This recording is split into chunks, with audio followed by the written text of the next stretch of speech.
ചടങ്ങുകളുടെ സൂക്ഷ്മമായ വിശദാംശങ്ങളിലേക്ക് നമുക്ക് പോകാം. റവറൻഡ് ഡോക്ടർ ലൂക്ക് തടത്തിൽ നമ്മളോടൊപ്പം തുടരുന്നുണ്ട്. ഫാദർ, ഇനി നമുക്കറിയേണ്ടത് ഇനി അല്പസമയത്തിനകം ആരംഭിക്കാൻ പോകുന്ന ഔദ്യോഗികമായ ചടങ്ങുകളുടെ വിശദാംശങ്ങളാണ്. എങ്ങനെയാണ് ഈ ചടങ്ങുകൾ, എന്തൊക്കെ ചടങ്ങുകളാണ് ഉള്ളത്, എങ്ങനെയാണ് അത് പുരോഗമിക്കുക? ഗോപികൃഷ്ണൻ, പുതിയ കർദിനാൾ സംഘത്തിൻ്റെ ഭാഗമായി ഉയർത്തപ്പെടുന്നതുമായി ബന്ധപ്പെട്ട് ഇന്നും നാളെയുമായി 2 പ്രധാന കാര്യങ്ങളാണ് നടക്കുന്നത്. ഇന്ന് വത്തിക്കാനിലെ സമയം 4 മണി മുതൽ നടക്കുന്ന അവരുടെ കൺസിസ്റ്ററി എന്ന കാര്യമാണ്. അതായത് നമ്മുടെ ഇന്ത്യൻ സമയം വൈകിട്ട് 8:30 മുതൽ 15 മിനിറ്റുകൾക്കകം 10 മണി വരെ നീണ്ടു നിൽക്കുന്ന കൺസിസ്റ്ററിയുമായി ബന്ധപ്പെട്ട ചടങ്ങുകളാണ്. നാളെ ഡിസംബർ 8-ാം തീയതി ഞായറാഴ്ച പരിശുദ്ധ അമ്മയുടെ അമലോത്ഭവ തിരുനാൾ ദിനമാണ്. രാവിലെ 9 മണിക്ക് ഈ പുതിയ കർദിനാൾമാരുൾപ്പെടെയുള്ള കർദിനാൾ സംഘം അവർ പരിശുദ്ധ പിതാവ് മാർ ഫ്രാൻസിസ് പാപ്പായോടൊപ്പം ഒരുമിച്ച് അർപ്പിക്കുന്ന സമൂഹ ബലിയുമാണ്. ഇന്ന് നടക്കുന്ന പ്രധാനപ്പെട്ട കാര്യങ്ങളെ ഒന്ന് വിശദമായിട്ട് പറഞ്ഞാൽ, ഇന്ന് നടക്കുന്ന എല്ലാ ആചാരങ്ങളും അതുമായിട്ട് ബന്ധപ്പെട്ട കാര്യക്രമങ്ങളെല്ലാം നിശ്ചയിക്കപ്പെട്ടത് 2012 ഫെബ്രുവരി 18-ാം തീയതി നടന്ന ഒരു കൺസിസ്റ്ററിയിൽ എടുത്ത ചില തീരുമാനങ്ങളുടെ അടിസ്ഥാനത്തിലാണ്. അതുമായി ബന്ധപ്പെട്ട് നടക്കുന്ന പ്രധാനപ്പെട്ട കാര്യങ്ങൾ, ഒന്ന്, ഇതിന് മുൻപായിട്ട് നടത്തുന്ന ഒരു തയ്യാറെടുപ്പാണ്. ഇപ്പോൾ നമ്മൾ ഈ സംസാരിച്ചുകൊണ്ടിരിക്കുന്ന സമയത്ത് ഇപ്പോൾ നിലവിലുള്ള കർദിനാൾ സംഘം എന്ന് പറഞ്ഞാൽ നമ്മുടെ കേരളത്തിൽ നിന്നുള്ള ക്ലിമീസ് പിതാവും ആലഞ്ചേരി പിതാവും ഒക്കെ ഉൾപ്പെടുന്ന കർദിനാൾ സംഘം വത്തിക്കാൻ ബസലിക്കയിലെ Altare della Confessione, altar of confession എന്ന സ്ഥലത്ത് അവരെല്ലാവരും ഒന്നു ചേർന്ന് അവർക്ക് നിശ്ചയിക്കപ്പെട്ടുള്ള വസ്ത്രങ്ങളും മറ്റും ധരിച്ച് പ്രദക്ഷിണത്തിനായിട്ട് അവരൊരുങ്ങിക്കൊണ്ടിരിക്കുകയാണ്.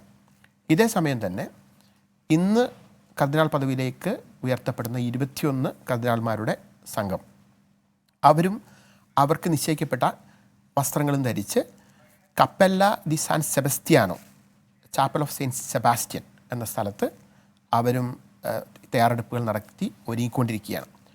അതിനുശേഷം കൃത്യം 8:30 ആകുമ്പോൾ, അതായത് അവിടുത്തെ സമയം 4 മണിയാകുമ്പോൾ ഒരു പ്രദക്ഷിണമായിട്ട് ഈ നമ്മുടെ വേദിയിലേക്ക് വരികയും തുടർന്ന് പാപ്പായുടെ നേതൃത്വത്തിൽ ചടങ്ങുകൾ മുൻപോട്ട് പോവുകയുമാണ് ചെയ്യുക.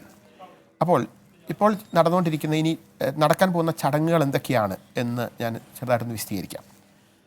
പാപ്പ വേദിയിലേക്ക് വന്ന് കർദിനാൾമാരുടെ പ്രദക്ഷിണം എത്തിക്കഴിഞ്ഞാൽ ആദ്യമായിട്ട് പാപ്പ എല്ലാവരും ഒന്ന് അഭിവാദനം ചെയ്യും.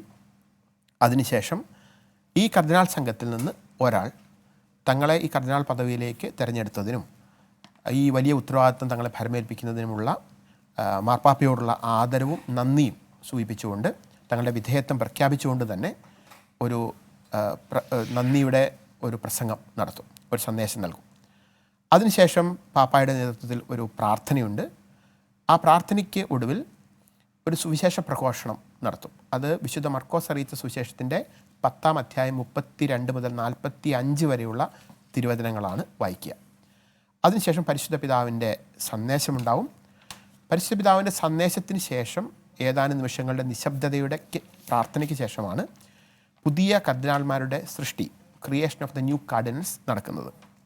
അതുമായി ബന്ധപ്പെട്ട് പുതിയ കർദിനാൾമാർ അവരുടെ വിശ്വാസം ഏറ്റുപറയലും സത്യപ്രതിജ്ഞയും നടത്തണം.